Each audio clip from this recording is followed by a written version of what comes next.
Yeah, can't turn it off, can't turn it up. Yeah. Look on you.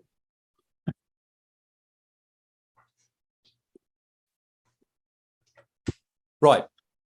I think that means we are live. Welcome everyone to the next in this series of UK and Changing Europe lunch hours. Got a fantastic panel today to discuss the book by Tim Bale, Professor of Politics at Queen Mary University of London, called The Conservative Party After Brexit. Before we came on, I apologise to Tim because I do have a copy of the book. I have indeed read the book, but it's downstairs, so I can't wave it around. But it is, I mean, actually, I have to say this, it is a good read, which is not something you say very often, either about books on politics or books by academics, but you can actually just pick it up and read it. So I do recommend it to you. And, you know, it's really, I mean, there's loads of interesting nuggets. I mean, one thing I'd completely forgotten about was the fact that in the 2016 leadership election, actually the polling didn't look great for Boris Johnson. I'd sort of reconstructed history in a way to think that, you know, he was an absolute shoo-in had what happened with Michael Gove not happened. And there's some interesting reminders that your mind plays tricks when so much happens in politics.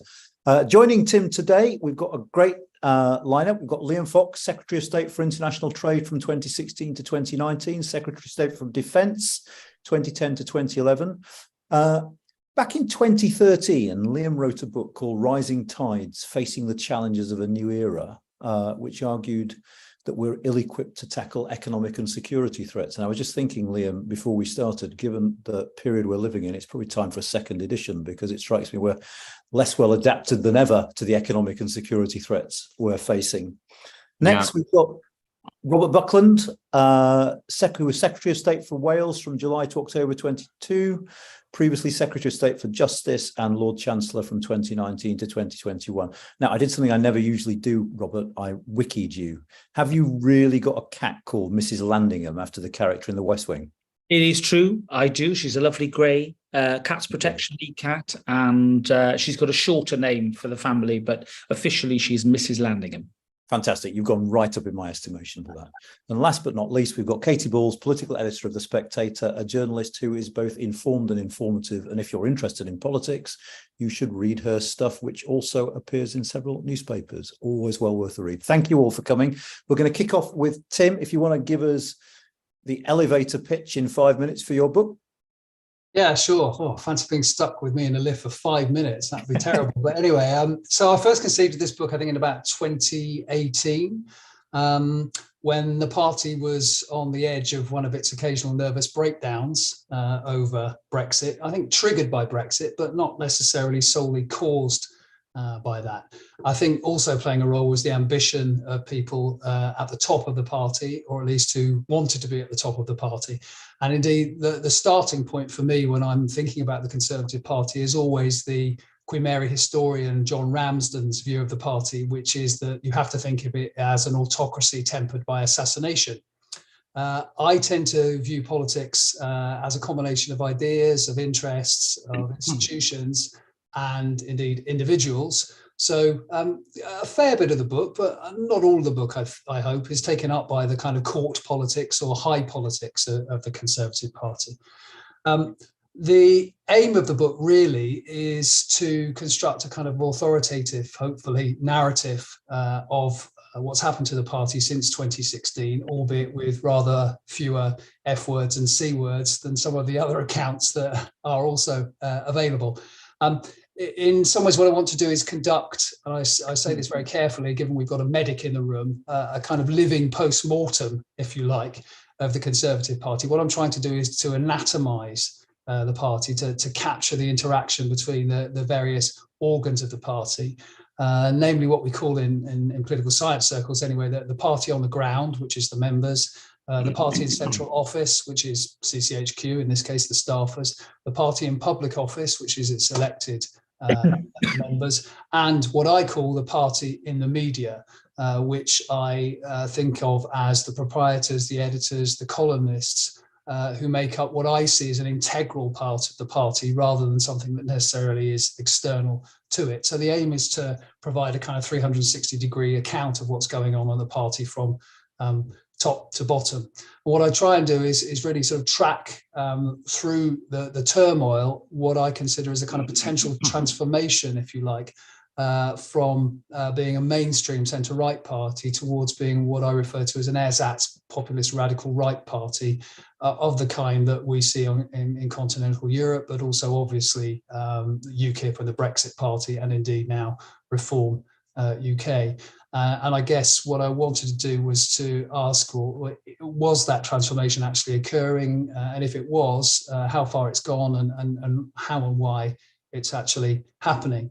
Now, I think it's easy to go over the top on this, and it's easy to say that actually any talk of the Conservatives becoming a kind of populist radical right party is over the top. And I myself have often said, I think that we can overdo the parallels between Boris Johnson and Donald Trump. Although I must say, over the last 10 days, I think I've slightly reconsidered that. I think there has been a fair amount of similarity between the two. But I think if you look at the way that people in the party have, since 2016, really denigrated expertise, denigrated the judiciary, denigrated the civil service, talked about this thing called the blob, beat up on the BBC, beat up on universities. I think there is a degree to which there is some idea of a kind of conspiratorial elite which doesn't respect the will of the people, and indeed is there in contradistinction to the people, which is the classic kind of populist trope, if you like. I think also the way that people in the party have been inclined to use the word very popular with my students, other migrants and other minorities, has been very noticeable as well. And then, of course, there is the democratic backsliding, which people other than me, particularly obviously Meg Russell and people at the Constitution Unit, but not just them, have talked about. So the changing of the remit of the Electoral Commission, the introduction of voter identification, for example, the limits to protests, and indeed, the threat to break the international law, albeit in limited ways. So why has this happened, if it's happened? Well, I think there is there's a long strain of populism within the Conservative Party. You can go right back to the 19th century and look at the way it put itself on the side of, if you like, the brewers versus the temperance movement, to promote the interests of the people, as it were, versus an elite that wanted to curb their normal habits. You can talk about Margaret Thatcher's authoritarian populism, which was the coinage of various academics to explain Thatcherism. And you can go to William Hague's foreign land speech, which is a kind of classic piece of populism in a way. But I would say that previously the populism in the Conservative Party has been latent rather than manifest. They flirted with it rather than swallowed it whole. And I do wonder whether now they've swallowed it whole.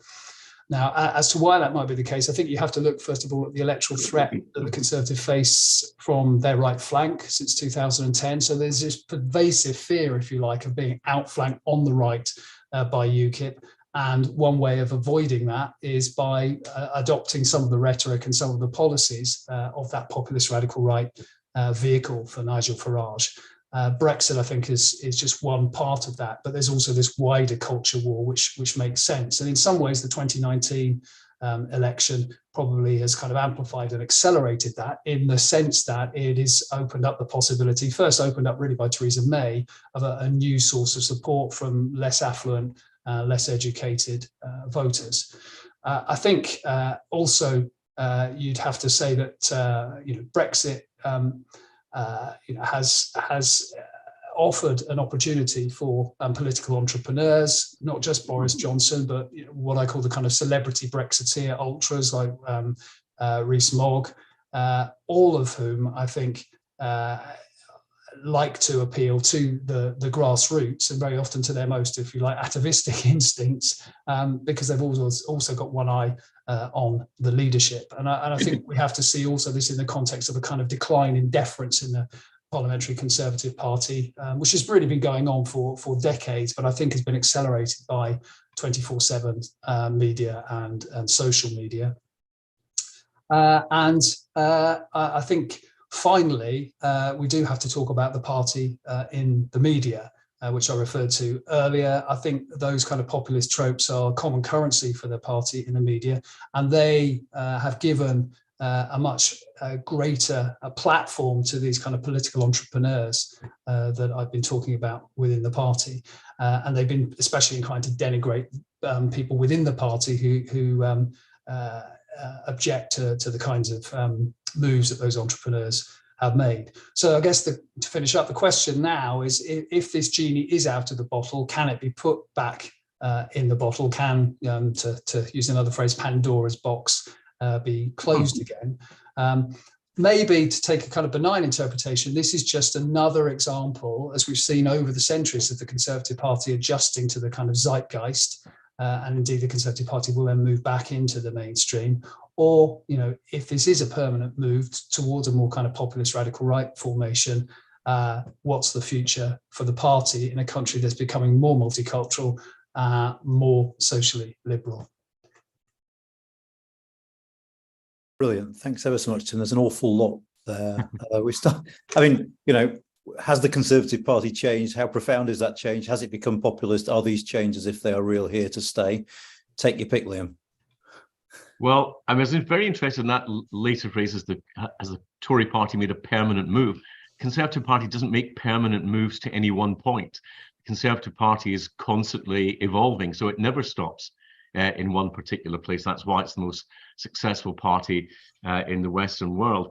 It is a very complex Venn diagram, the Tory party. Tim touched on a number of those points. It's similarly the home for authoritarians, libertarians, economic liberals, social conservatives, social liberals, all in the same place. And that's because it has always been a pragmatic organization with shades of ideology from time to time.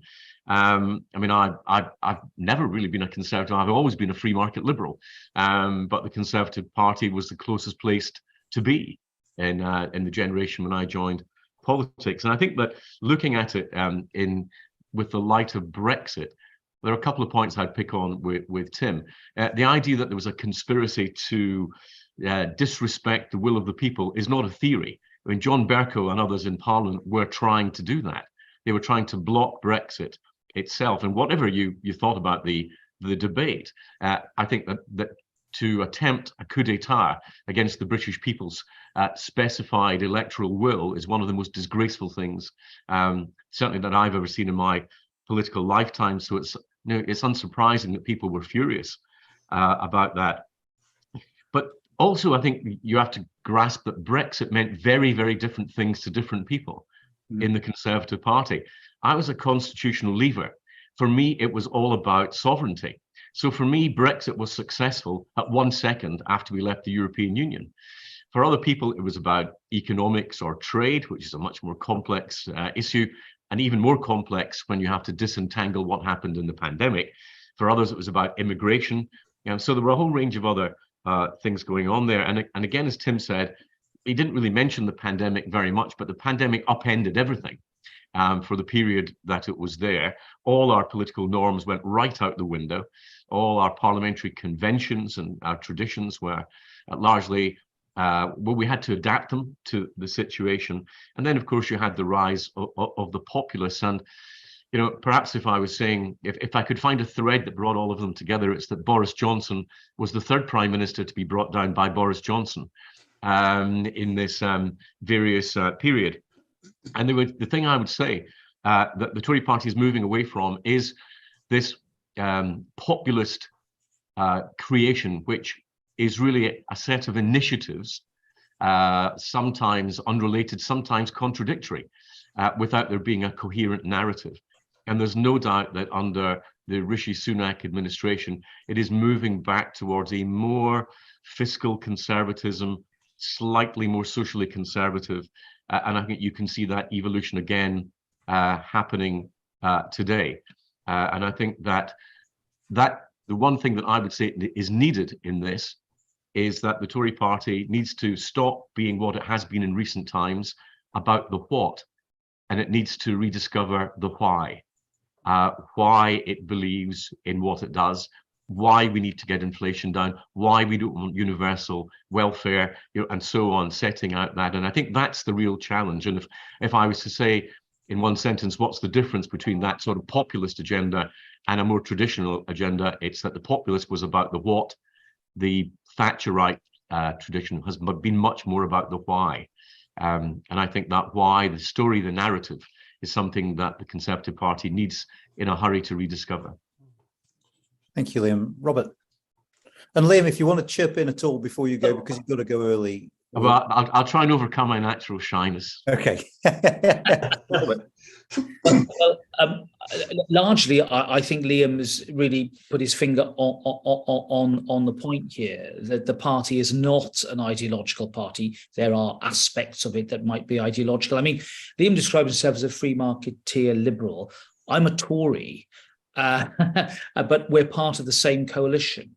And this is the thing about the party, is that it's been able, through that series of compromises, if you like, between people from different traditions within the party, whether they come from a, primarily a constitutionalist approach that I take to Toryism, and that sort of deep sort of belief in, frankly, unafraid to use government to intervene where appropriate to make a change, rather than being more sort of ideologically free market.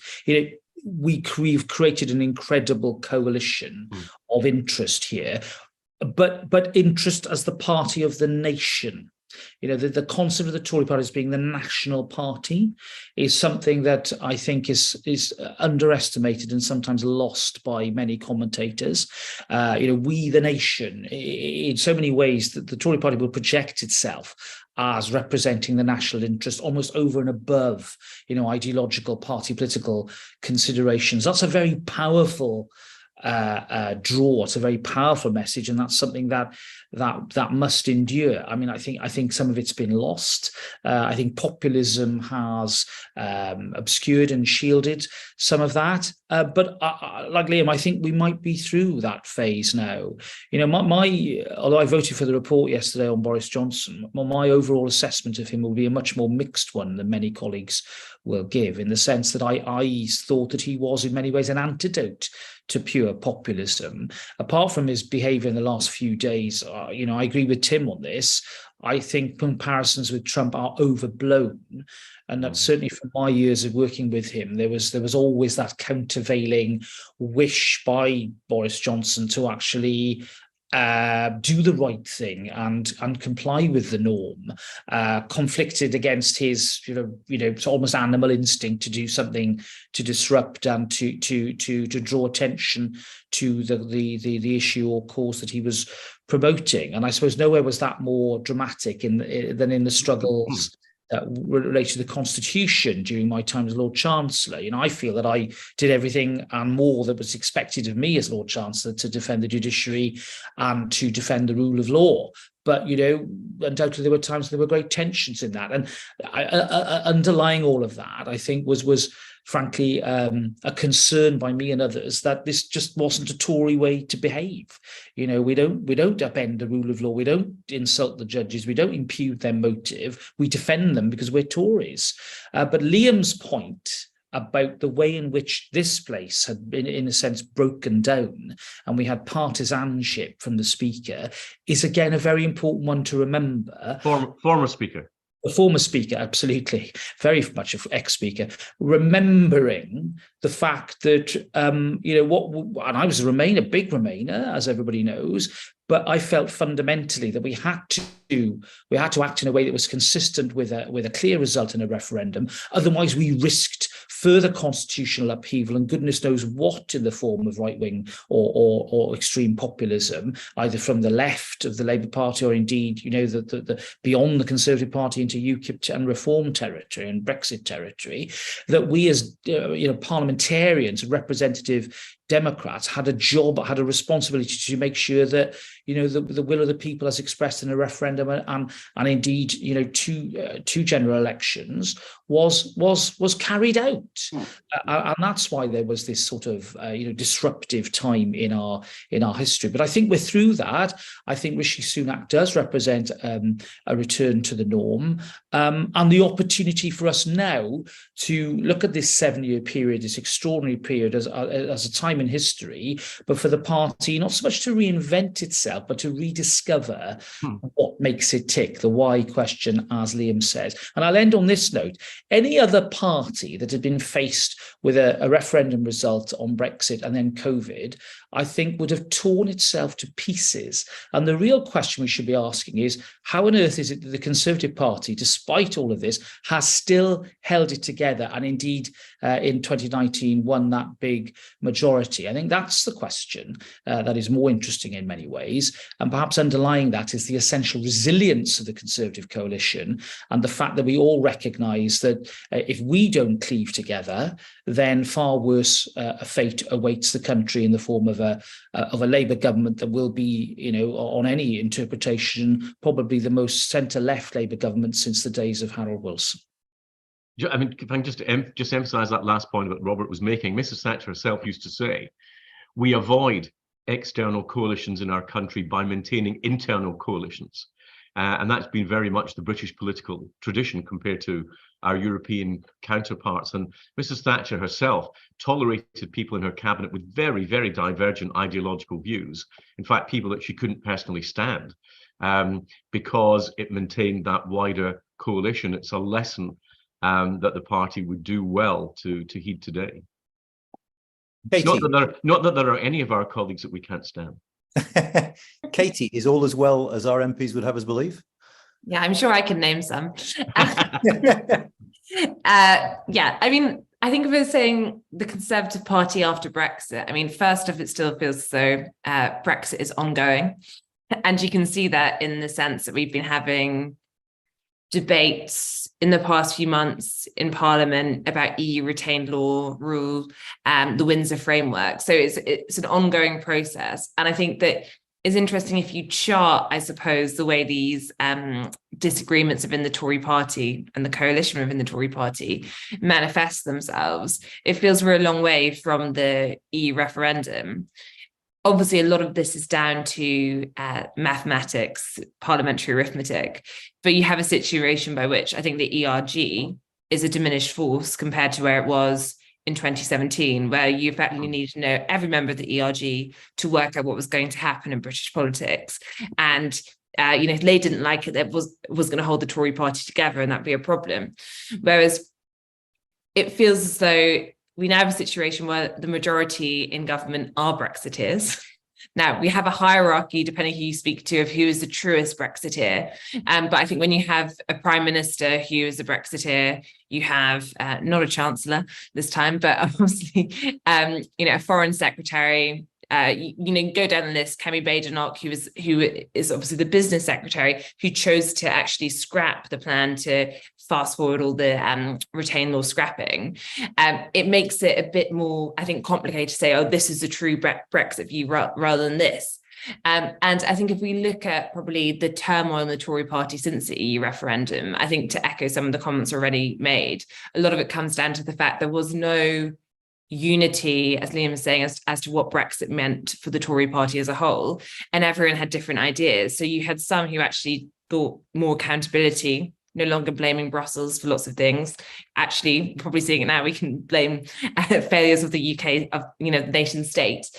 And then you also had some MPs who saw it as a way to raise welfare standards. I remember writing about the Waitrose protectionists versus the little free marketeers quite early into the Boris Johnson government, which didn't land well with everyone. Not everyone enjoyed Waitrose protectionist as a term, but it was briefed to me.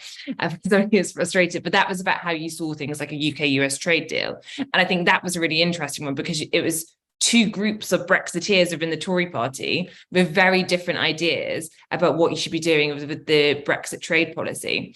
And it was things like this that I think were slightly brushed aside during the EU referendum. So it suddenly became a debate about what exactly Brexit was to different factions and who would win, as opposed to, I think what probably made the argument for leaving in of itself a bit easier was because everyone agreed on the end goal. You thought you can get to those bits after. And I think that's what we spent the past few years going through. And now It feels to me, I mean, I suppose we can talk about public opinion, but at least the Tory party is in a bit more of an assured place, partly because it was just an unavoidable weakness for Theresa May from a position of authority to back Remain. It just meant it constantly could be thrown back at her, rightly or wrongly.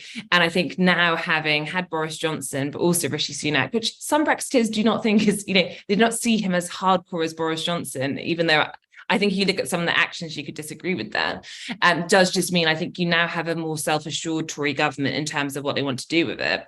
But obviously, I think the slight elephant in the room is, what has the Tory party done on Brexit so far? I was speaking to a former senior figure in the government who said they weren't sure what you could point to by the time of the next election. So I think the Tory party actually is slowly making peace and has got on a journey here. But as for convincing, the public that this is going well and all those things, I think there's still some work to do.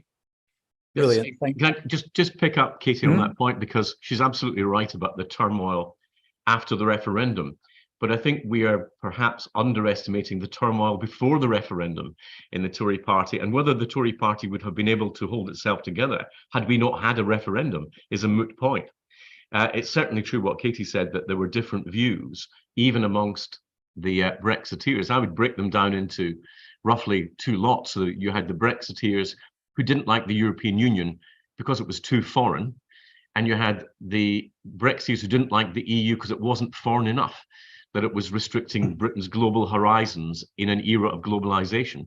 And so these are very difficult to reconcile forces, difficult to reconcile ideologies, and possibly they are actually irreconcilable in that sense, which gives rise to some of the tensions I think Katy mentions ever since in both foreign policy and economic policy. But I think that had we not had the referendum, and remember, David Cameron didn't want there to be a referendum on the European Union.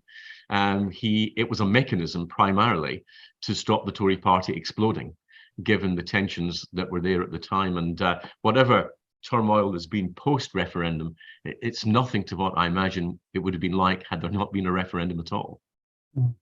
Interesting. Just to pick away at this notion of the sort of harmonious broad church. I mean, in a sense, one of the ways the Conservative Party managed to hold it together was by kicking out a load of people who didn't agree, wasn't it? I mean, if you go back to the people like Nicholas Soames, Rory Stewart and so on. So the Conservative Party reshaped itself in order to survive, didn't it? It didn't tolerate all points of view. And suppose, I mean, A, what do you make of that? And B, I suppose, is it time to open up to those people again? Would those people be welcomed back into the current Conservative Party?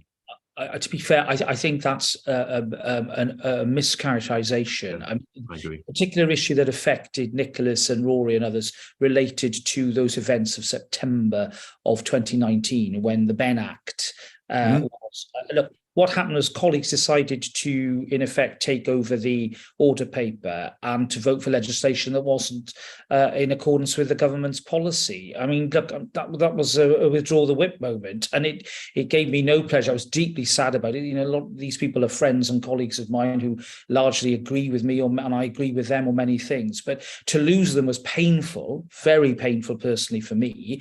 But at the same time, to say that their loss meant that a whole One Nation section of the party was wiped out, I'm afraid is not correct. More than afraid, I know it's not correct. There were plenty of others who shared those views, who carried on in the party, and indeed the One Nation caucus, post 2019 is quite a large and significant group within the party that meets regularly, and whose voice is being heard. I would say quite strongly. I think it's the nature of One Nation Tories to be somewhat more ready to compromise and to work with others than perhaps the more ideologically driven elements of the ERG. And frankly, with respect to some of my colleagues on that wing of the party, we're a lot less anarchy about things. We look at life in a different way in many respects. And whilst that purge, if you like, that loss of colleagues was painful, I don't think it's fair to say that heralded the end of the One Nation tradition in the party. In many ways, the One Nation tradition, was embodied by Boris Johnson. He got elected on the One Nation platform, and a lot of his interventionist policies, remind me very much of the politics of Michael Heseltine, as opposed to the politics of Margaret Thatcher. So once again, to use those sort of characterizations oversimplify what was a very complex, moving political tableau or at a time when, to go back to Liam's point, the Speaker and Parliament were behaving in ways that were just, frankly, extra constitutional and not at all within the norm of parliamentary democracy in Britain. And I'll have to leave. I'm afraid, as you know, I have to leave on this point. But I would add to that those colleagues who lost the whip did so because they would not follow what was in our manifesto, which was to deliver Brexit. They were trying to impede what was not only clearly signposted in our election manifesto 2017, but was the clearly expressed wish of the people in the referendum. That can't be tolerated. Whatever your views on any subject, we're Democrats first and foremost, and that has to be honoured. Brilliant. Do you have to leave us now, Liam? I'm afraid I have to. Thank you so much. I'm so sorry about that. I was That's all right. rather having fun. It'll be more fun than where I'm going, but I don't. We'll get you back for something else. Love to. Thanks. Thank you all very much. Okay, thanks. Katy, do you want to come in on this?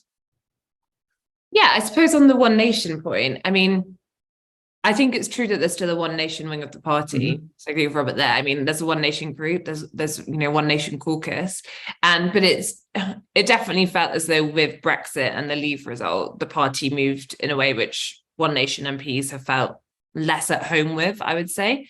I think that's changed a bit. I think the strange thing was when we get back to Boris Johnson, whether or not he's populist, but actually, a lot of the views he has as leader are quite One Nation. And I remember chairing the One Nation hustings back in, 2019?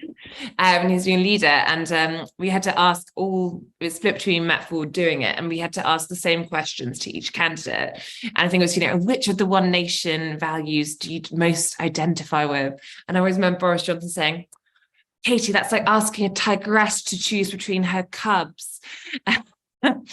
Because he ultimately was just so One Nation, but of course he would say that to try and woo that group. But I just mean we did actually have in Boris Johnson quite a liberal conservative leader who I think did the values, but the problem was in terms of probably some of the other things he did. So, for example, proroguing Parliament was something that horrified most One Nation Tory MPs and one of the things they were most worried about. So I'm not saying, he should have been a member all along, but I think therefore it can just be a bit hard to always say if one wing is represented or not, because often it's a bit more complicated.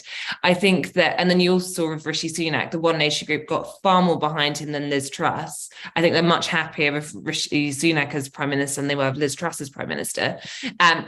Yeah, I think Rishi Sunak is to the right, if we define our right, than the One Nation group in many things. But I think they probably like the way he goes about doing things, which is I think a lot more rules-based than perhaps some of his predecessors and others. So I think Brexit was hard for the One Nation group.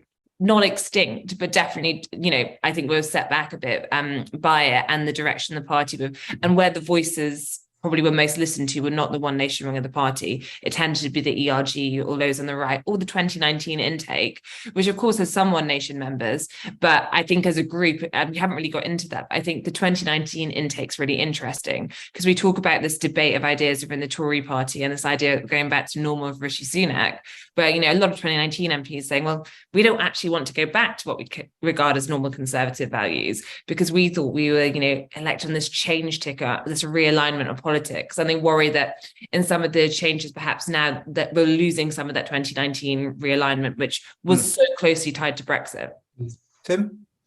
There's so many questions there. I mean, I think one can obviously talk about One Nation and the extent to which that is or isn't a coherent philosophy. We could disagree about that, and we could certainly, I think, disagree about the genuineness of Boris Johnson's commitment to those values, and indeed the extent to which levelling up was ever more than a piece of rhetoric rather than something that's actually a reality. But I do want to come back to something that you said, Anand, because despite, I think, what has been said, I think we should remember that effectively the expulsion of Conservative Party MPs from the party is pretty much unprecedented, really. I mean, very, very unusual. I mean, normally the whip is restored, rebellion is eventually tolerated. And I do think that marked a very, very significant watershed in the way that the Conservative Party conducts its affairs. I don't think we can, downplay what happened there. That is quite unusual for the Conservative Party, and indeed, mainstream centre-right parties to do that to members of Parliament. So I would say I think it marked more of a change than has been suggested. But having said that, I don't want to suggest that there's no one nation component left in the Conservative Party. I just think it's possibly rather harder to pin down and perhaps rather less influential than some would like. Well, I'd come back on that, Tim. It is precedented in the Maastricht Parliament. We had the 21 whipless rebels on the right of the party who Major expelled. And they, of course, still formed a caucus of their own. In effect, the Conservatives lost their majority because of that number, and they proved extremely difficult to manage. A lot of those individuals lost their seats or disappeared from politics. So this isn't unprecedented. I don't think, actually, it does signal, a sea change in Conservative politics. I think that a number of those individuals, Ken and Nicholas, for example, are Conservative peers in the Lords. So they've come back into the fold. We've lost some talent from politics. There's no doubt about it. But I do think the context of those times was so extraordinary and probably will not be repeated in the near future, that I think to sort of say that somehow this is a harbinger of a sea change to the right of politics for the Tories, I think is wrong. And I noticed an air of cynicism about levelling up. I don't share that cynicism, having been part of a government that's administered the programmes on levelling up. And last night I was launching a book on levelling up 2.0 with Michael Gove. This is real. This is happening, and the government is committed to it in a way that I think is for the long term, and which, frankly, if we do have a Labour government, a Labour government's going to want to carry on, even if they relabel it and call it, something else. So don't underestimate the depth and the complexity and indeed the durability, I think, of what can broadly be termed the one nation tradition within the Tory party. Frankly, it is that tradition that gets Tories elected. We've never been elected by going to the far right or appealing to the right. We've always been elected from the common ground of politics. David Cameron brought the party, decontaminated the brand and brought it back into the mainstream of politics. The biggest risk to the party now is the party itself contaminating its own brand and making it unelectable. Okay, I want to just come back to this idea of the Tory party as a broad church, which it clearly is. I just wonder whether it's sort of turned into such a broad church that they're just not going to be able to sing the same hymns anymore. I mean, and that's very Brexit related, isn't it? Because the Conservative coalition of 2019 was possible because of a Brexit realignment. And I just wonder whether, as Brexit declines massively in salience, I think the last figures were sort of 8-9% who see Brexit as the most important issue. On what is now the key issue, economics, it strikes me the Tory party is very, very divided, partly as a function of that 2019 coalition. I remember in the past that the one thing you could point out when you pointed at the Conservative Party was a broad coherence around conservative economics, as we used to call it. Now that I'm not so sure about that, but is the Conservative government or the Conservative Party able to agree on the fundamentals of economic policy anymore, do we think? You want me to handle that? Or you should go first, Robert. Look, my view is yes, actually. If you put aside all the noise of recent months, the noise has been about the big personalities and the impact of Boris's resignation has been like an earthquake, and there have been shock waves since, aftershocks, and we've just had another aftershock yesterday. And these by-elections would be potentially another aftershock, but they're not actually, when you look at it, that really directly related to hard policy. I think in hearing the clarity of Rishi Sunak about inflation, people are reminded about the politics of Margaret Thatcher and Nigel Lawson and Geoffrey Howe in the 80s about the resolute approach that was taken to fighting inflation, which then was won and underpinned economic growth and recovery that we saw for the thick end of the next generation. So if you like, this fight against inflation should be seen as a rallying call to all Conservatives in the Parliamentary Party to come together and realise if we don't lick that, then we're not going to be able to do anything else. And all talk about interventions and spending government money has to, come after the fight against inflation. So I think that I'm detecting much more of a sort of coming together around an economic policy, and that any arguments you're getting are really relating to perhaps legacy issues relating to existing commitments that are proving more difficult to undertake, particularly as inflation bites into the value of capital investments that the government has already announced. So I think in a way, the current economic headwinds and challenges are, provide the party, I think, with a very sort of clear basis to sort of cleave together and come together with a coherent message that is based on this. Do we want to end up being an economy with increasingly higher taxes to pay for a larger public service without a growing economy to help support this? And I think Conservatives ultimately would be saying, well, our priority has to be to grow this economy in order to get a fairer and lower tax yield overall, but one which pays for public services, as opposed to perhaps a Labour vision that would be more akin to a sort of Scandi approach with high taxes, public services that cost a lot, and increasingly relying on a smaller tax base as the economy doesn't, grow in the way that we want it to. And I think that provides Conservatives with a very clear message to rally around. Tim or Katy? Yeah. Well, Katy, go ahead. I'll just say briefly. I mean, I think it is quite hard. We've seen Boris Johnson, a majority of 80, hasn't managed to do much really. And you do speak to some in the Tory party who wonder, with a majority of 10, well, they might be more effective if you had that sense of actually you have to put it through, and maybe more of a shared sense of mission.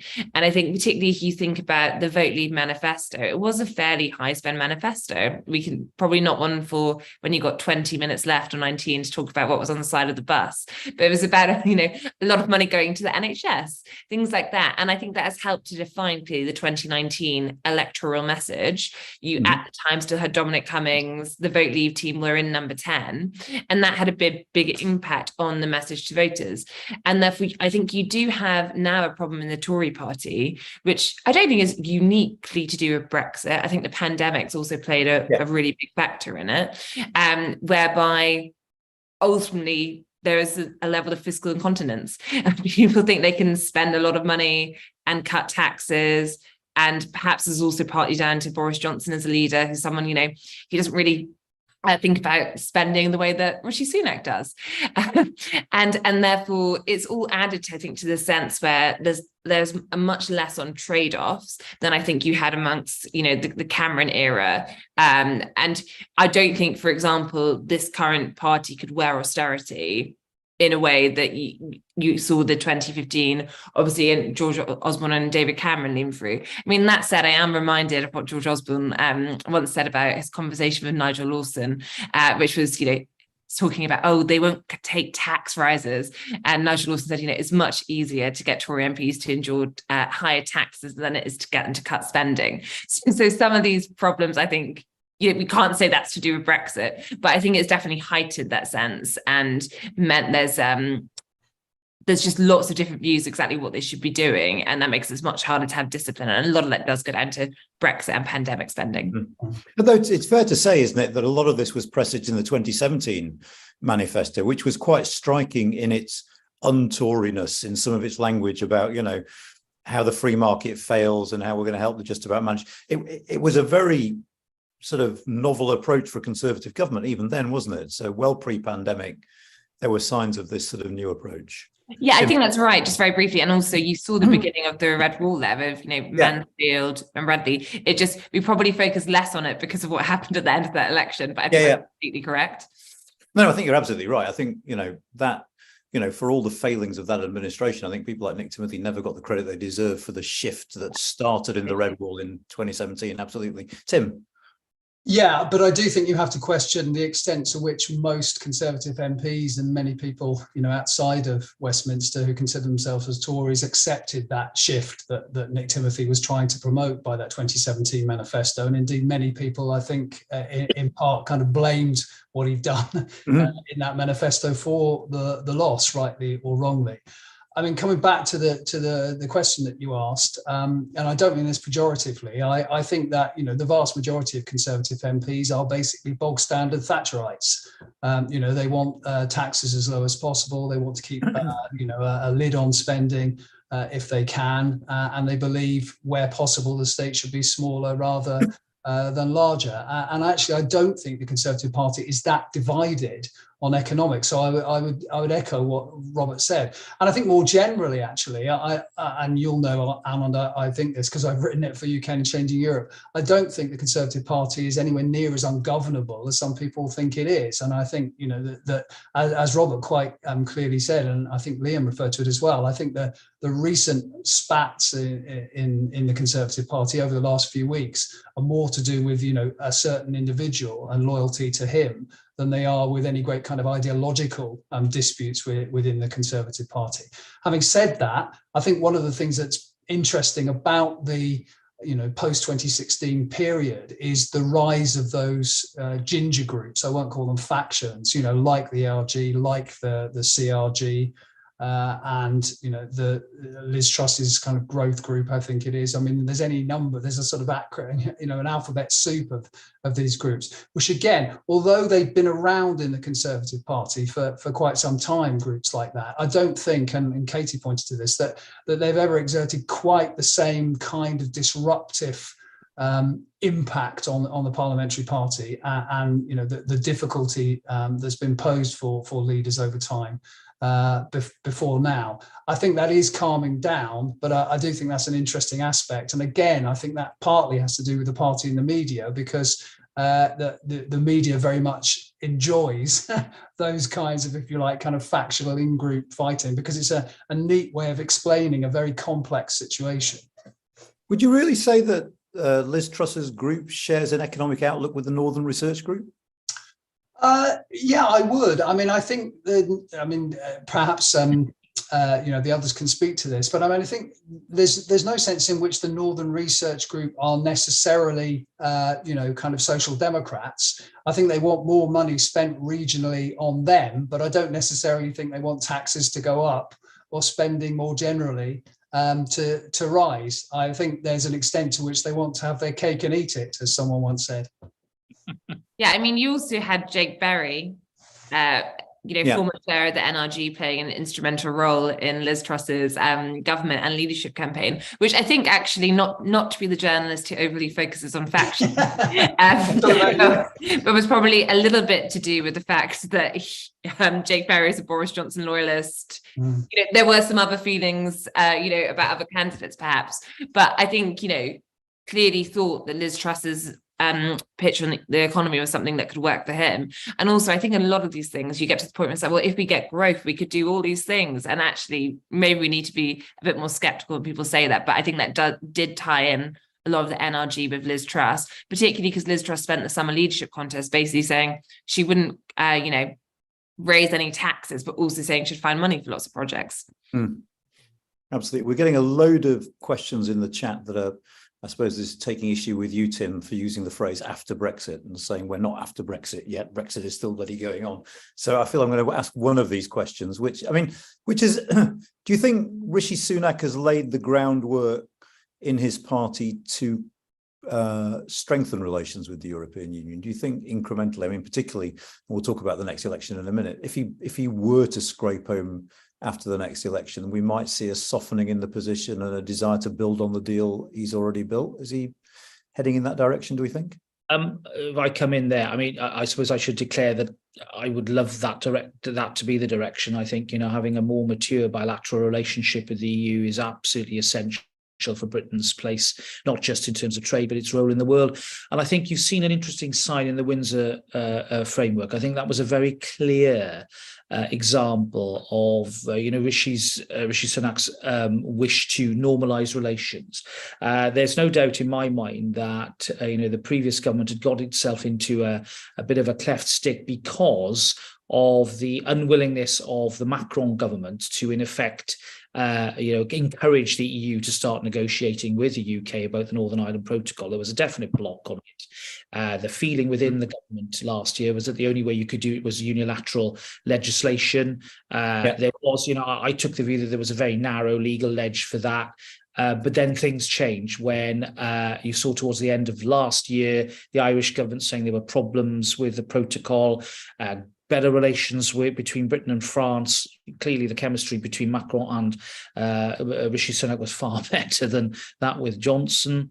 And that unlocked, I think, what we would call a sensible process that resulted in the Windsor framework. And, that wasn't just noticed in Europe, it was noticed in Washington as well. And the byproduct of Windsor has been, I think, a better relationship with the Biden administration, a better relationship with the EU. And of course, that can mean that the next Conservative government can, at the time of the review that has to happen to the TCA, be more expansive about what could be included in that TCA. And I, for one, will not be happy to see, Starmer and Labour trying to claim a monopoly on, broadening and improving relations with the EU. I think it's perfectly achievable for a Rishi Sunak government to say, similar things, and to say that now we are a separate sovereign country. We are able to enjoy good and mature and deep bilateral relations with the EU. What's wrong in saying that? And that's not me sort of signalling, an attempt to wish to rejoin. I don't think anybody is in that position or join any elements of the EU. But it's a simple, message that I think could resonate, particularly with voters who, Conservative voters who either parted company with the party in the last few years, or who voted holding their noses because they thought that it was better to cling to nurse for fear of something worse. I think that sort of approach on Europe doesn't frighten the horses with regard to the Brexiteers, but could attract some blue wall type voters back into the fold in a way that I think could be very, very positive for the Conservative Party. Can I just press you a little bit on that? I mean, two things, I suppose. One is, in terms of specifics, would you consider things like minimal levels of alignment to ease trade frictions? And secondly, are you really saying you think that's a fight the Prime Minister would want and could win? Because, there's still a bit of simmering unease over, as Katy was saying, the retained EU law bill. There are still people there who are willing to cry betrayal quite easily on Brexit, aren't there? Well, I know that, but I think the way to look at alignment is that I don't think we should be ideological about it and also binary about it, to say, the way forward for Britain has to be to diverge deliberately from, norms that we agreed when we were members of the EU, or to the contrary, we've got to cleave to them, or we've got to follow them slavishly on everything. I think on issues like financial services and AI, I think the UK could be in a very interesting position in sort of helping to bridge what seems to be quite a regulatory approach that the EU want to take on AI, and a more sort of high level approach perhaps that others want to take. Looking, as I have been doing in some detail of this issue in the justice context over the last several months, I think that we shouldn't sort of talking about alignment is all very well, but it misses the point about the practicalities of different areas of activity.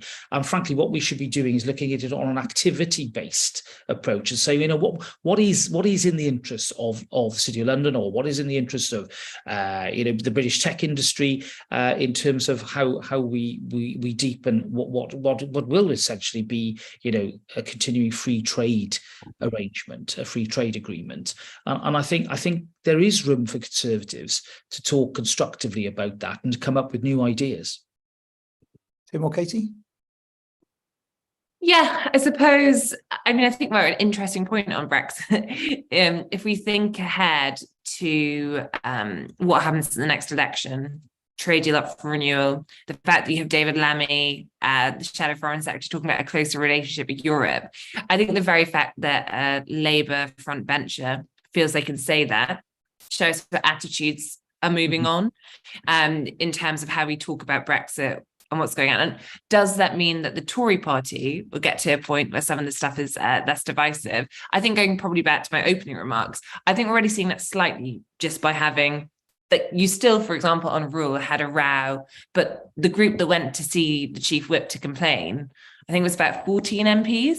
Yeah. You know, it's on a much smaller level. And I don't think you can now read what one perhaps of these members of the ERG says as reading the mood of the Brexiteers in the Tory party. There's many more. So I think we are moving to something which some might say, you know, I'm sure we'll get in trouble with it, is a more pragmatic approach to Brexit.